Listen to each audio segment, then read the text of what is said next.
Assalamualaikum warahmatullahi wabarakatuh. Alhamdulillahilladzi arsala rasula bil huda bil haq ala dini kullihi wal karihal kafirun wa kafa billahi syahida. Asyhadu anna ilaha illallah wa asyhadu anna muhammadan abduhu wa rasuluh. Allahumma sholli ala Muhammadin wa ala alihi wa ashabihi ajmain, amma ba'd. Wa ya ayyuhannas ittaqullaha haqqa tuqatih wa la tamutunna illa wa antum muslimun. Qala Allahu ta'ala fil Qur'anil Karim, a'udzu billahi minasy syaithanir rajim. Bismillahirrahmanirrahim.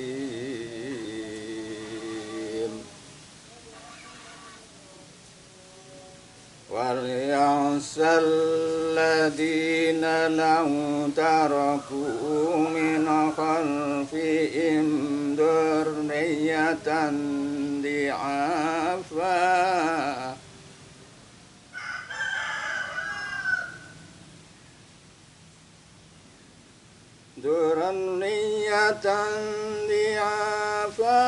khafu alaihim wa la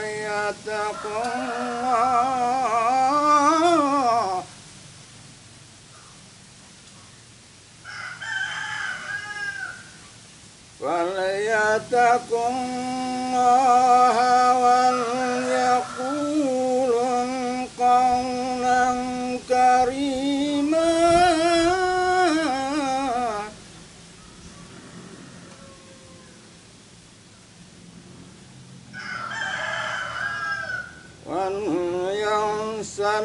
الذين لو تركوا من خلفهم ذرية ضعافا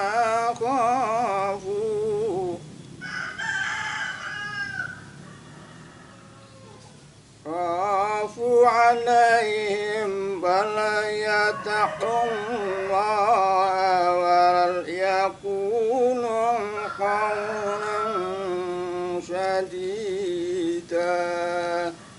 Sadaqallahul azim. Wal yahsyah, dan hendaklah merasa takut alladzina, orang-orang yang lau taroku, jika meninggalkan min khalfihim, di belakang mereka, dzurriatan, anak cucu, di'afan, yang lemah. Khafu, hendaklah merasa takut, alaihim, atas mereka, wal yattaqullah, maka hendaklah bertakwa kepada Allah. Wal yaqulu, dan hendaklah senantiasa berkata-kata, qaulan, dengan kata-kata syadidan, yang tegas. Sadaqallahul. Hadirin yang berbahagia, ayat ini secara keseluruhan menceritakan pembagian harta yang dilakukan oleh masyarakat mukmin atau masyarakat Islam di Madinah zaman Rasul Muhammad Sallallahu Alaihi Wasallam.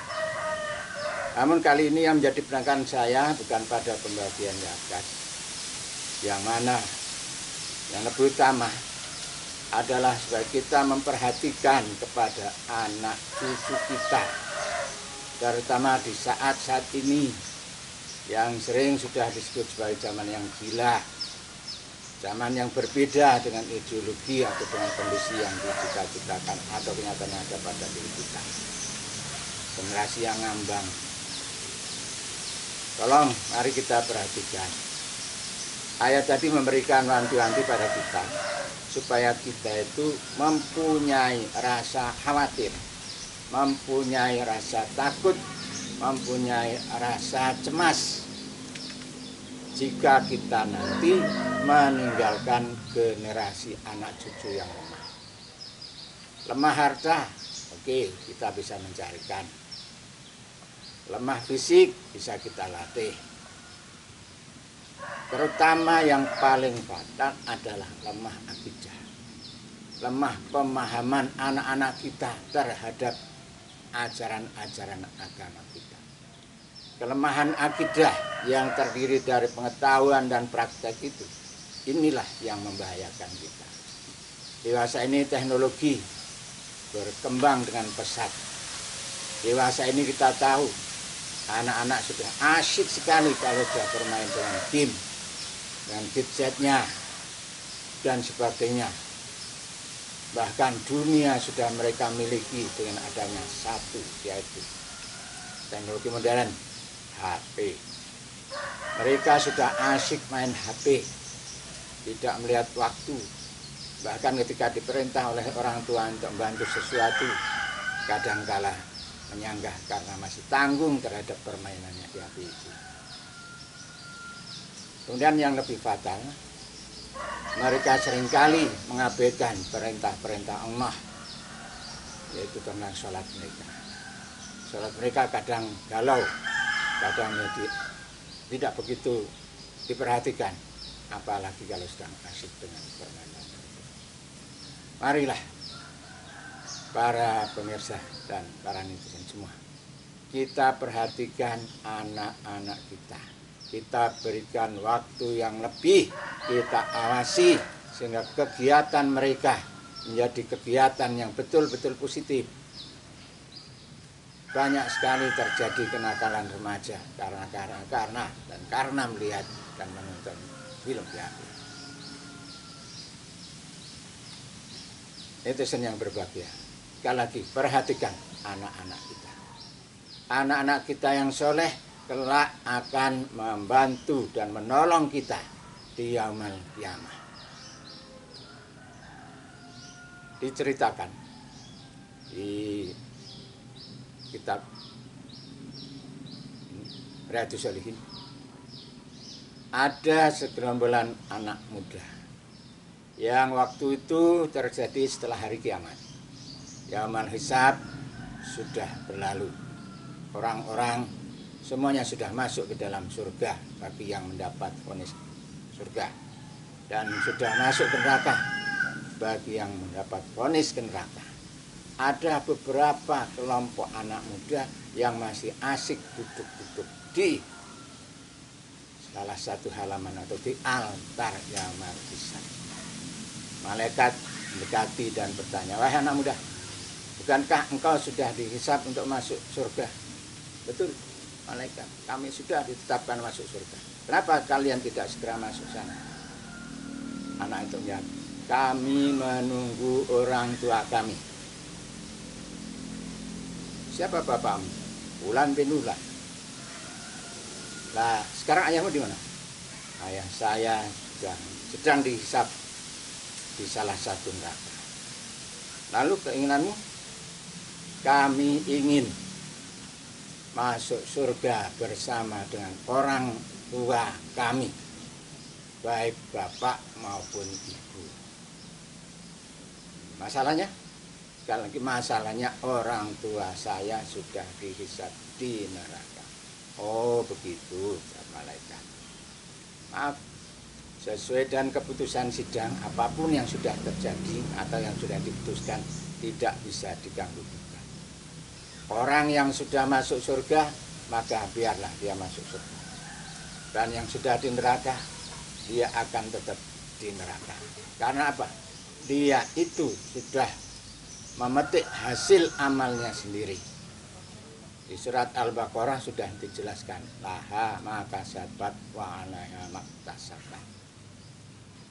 Laha maka sabat wa alaiha maktasabat. Baginya apa yang dia peroleh adalah dari hasil usaha amalnya ke dunia. Kalau amalnya baik, maka dia akan masuk surga. Kalau amalnya jelek, maka dia akan masuk neraka. timbangannya berat yang ummuhu hawiyah, masuk yang ringan, masuk ke hawiyah, ataukah yang masuk ke kamah, itu bergantung pada mereka sendiri. Tidak bisa dipertimbangkan, tidak bisa digugat lagi. Maka segera masuk ke surga. Maaf malaikat, sekali lagi kami tidak akan masuk ke surga kecuali dengan bersama dengan orang tua saya. Engkas debat pun terjadi dengan sangat kuat dan akhirnya malaikat naik minta kepada Allah bagaimana keputusan atas permohonan anak-anak remaja itu yang ingin minta masuk surga bersama orang tuanya. Dia sudah, anak remaja itu memang sudah ditetapkan masuk surga, tapi belum bersedia untuk masuk.